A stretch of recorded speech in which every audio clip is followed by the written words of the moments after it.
Hi guys, and welcome back to the channel. In today's video I'm going to be taking you through my first gym session last week in Spain. Some of the things that I changed in the gym, some of the things that are potentially dangerous in the gym, some of the things to look out for, and then also what I'm going to be currently doing with training to help this transition from at home training and then back to the gym. Also today is a very sad day. Today I'm going to be getting rid of the beloved handlebars. They're getting snipped off. So just for the love of this last video and this last video with the handlebars, please do me a massive favor, like this video, and then whilst you're there, just please hit that subscribe button. Thank you very much. So one of the things just to kick off with before any dimwits start commenting on videos saying, mate, you don't have to wear a mask in Spain. You don't have to wear a mask when you're in the gym. Well, guess what? In our gym in Spain, you had to wear a mask if you wanted to go in the gym. It's kind of like saying it's not a rule or a law to flush after you've been for a shit, but the rules of the household are what goes. Now, a couple of things that have changed when we went to the gym in Spain and potentially maybe implicated in the UK, implemented, are that they sprayed your hands when you went into the gym. So they physically sprayed your hands and made you wash them. It wasn't just something that you could decide to do. They sprayed the bottom of your feet to clean the soles of your shoes. The other thing that you were given was your own cloth and your own spray. So after every exercise, you could wipe down the bench, the bars, anything that you touched, pretty much everything around you in that vicinity that you've been working with, which I thought was actually quite good that everyone had their own bottle, because it made you a lot more aware of what you were doing and to make sure that you were wiping down things without having to worry about going off and finding your own bottle or own cloth from somewhere else. The other thing that happened was, if you look around the gym, they had separated kind of like treadmills and any pieces of cardio equipment that were next to each other and split those up, and also had taped off or kind of manned off the water fountain area. So I would recommend taking your own water bottle to the gym just because it's more hygienic anyway. You don't know what hobos have been hanging around the water fountain. The other thing that happened when we were in the gyms in Barcelona was that we were given 1 hour slots only to train. Now for me this is quite good because generally my sessions don't take too much longer than an hour anyway, but I think it'll be a positive thing for people going back to the gym to keep their workouts a lot more efficient and also stop people from overtraining. I think this is going to be a massive thing that can potentially be overdone by people who go back to the gym, is overtraining. Now overtraining is essentially just where a person exceeds their body's ability to recover from exercise, so doing too much volume to be able to properly recover. Now the reason why it's going to be important is because we want to try and, when we go back to the gym, get the balance between recovery and the amount of volume during the session. Too much volume and we're going to end up hindering our recovery, which means we're out of the gym. Now the common phrase is that I wasn't sore after my workout the next day. It does just mean that I didn't work hard enough.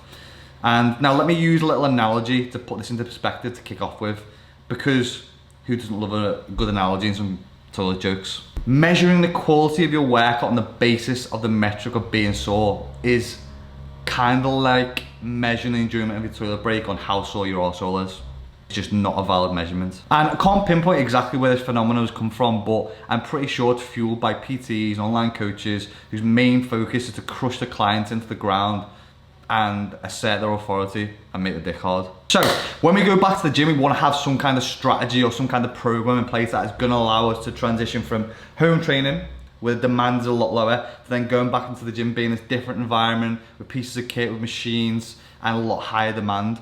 So the strategy that I would try and enforce that people stick to, especially when going back for the first month, is less is more. Because we're going to be hyper responsive, we're going to be really adaptive during this period where muscle memory will be utilized. And it's kind of like those newbie gains that you got when you first started training. If you haven't been doing much training, this is going to be even more emphasized when we go back to the gym. It's a period when we can really take advantage of our training during those kind of first 1, 2, 3, 4 weeks. Now for me, I'm going to be splitting my training into 2 phases, which is going to be part of my 8-week transformation challenge that I'm launching. That kicks off on August the 17th. Phase 1 is going to be mainly using isolation movements, for example, cables, cable curls, using machines, and focusing on regaining what's often called or known as the mind-muscle connection. I'll be sticking to like a 12 to 14 rep range, doing a lot more hypertrophy training, really trying to get full range of motion from exercises. Stick to an RPE of around 7, so this means rate of perceived exertion. So you don't have to be going balls to the wall or the bar ain't bending, you're just pretending. Like, we can just go back in there and slowly, gradually scale and phase back into a place that we were at before. You don't need to jump in the deep end and completely smother yourself to the point where you can't even stand up off the toilet the next day, because it just doesn't help anyone. Once it's completed, like the first 1 to 2 weeks back into the gym, I'll then be going into phase 2. Phase 2, where we start implementing more of my compound exercises and exercise that put more strain on the body, kind of like off my squats, my deadlifts, lunges, RDLs. This is due to just taking longer to recover from these sort of exercises due to the extra demand that it's going to put on the body. Now, once I'm out of this kind of transition phase from home training to gym training, which could take like up to 4 weeks, I'll then go back to kind of like my normal lifting routine and starting to scale my lifts back up via using percentage work. But the best advice I can give, and I can't give this to people enough, is the best thing will be to do is less. Recover and just enjoy being back in the gym. Because I know for me, like I've been sitting at home, I fucking hate doing home workouts, and there's nothing more that I can wait just to get back in the gym, start throwing some heavy lifts around, start getting some bicep curls in and just enjoying myself again. But we don't want to overdo it straight away. Now, no doubt there's going to be some absolute parasites when you go back to the gym who will happily just go to the toilet, wipe their arse with a bare hand and just go and pick up a dumbbell or a barbell. And I think this is where we as individuals and members of gyms need to be more vigilant and kind of almost call people out on this stuff. And really, obviously these regulations and rules are going to be in place when we go back to the gyms, but it's up to us as well as kind of staff, I suppose, to enforce them and just make sure that we're in a safe environment and that we can continue to live for the foreseeable future.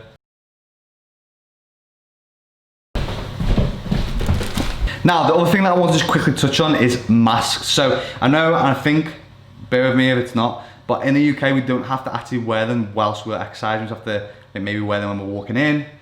Due to this Friday, I was having to wear masks. Now, this was the mask that I was wearing during training, and although they probably look a little bit better, they look a bit like fancy, maybe look a little bit like Bane, I think these masks are actually a lot better, help you breathe better. The only thing is, this is Lucy mask, so just prepare for pan chocolate or whatever the fuck she's had in the face. So if you're female, there's obviously gonna get some makeup on it, but these are a lot easier for breathing in over these. And I know these for a lot of people look better, but at the end of the day, you want to kind of have something that's comfortable if you're going to be wearing it quite a lot. So I advise, yeah, maybe pick one of these up, but I think these cheap ones you can pick up in like pharmacies, most supermarkets, and they're quite ideal. Again, I don't think we'll have to be wearing them whilst training.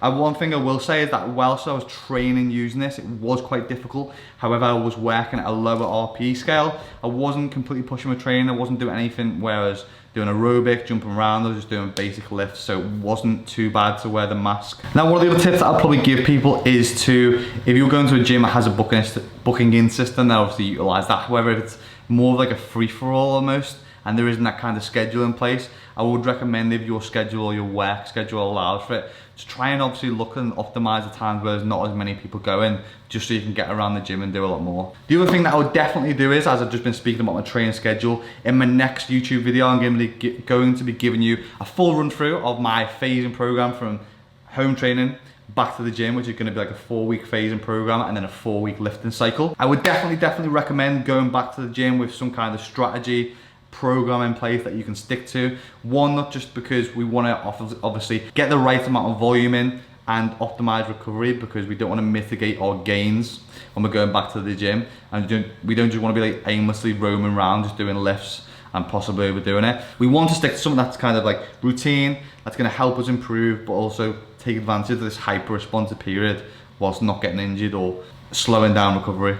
So if you want to know more about this program that I'm going to be putting together, I have left a link in the description, which is everything you need to know about my 8-week challenge that is coming up and the program that's going to be involved in it. It does have a waiting list on there because it isn't open as of yet. It will be open at the start of August. I will be kicking off on the 17th. As always, thank you for watching this video. If you found it helpful, then please give it a massive like and a thumbs up. And whilst you're there, please subscribe to my channel. Stay safe, enjoy lifting. Let's get massive.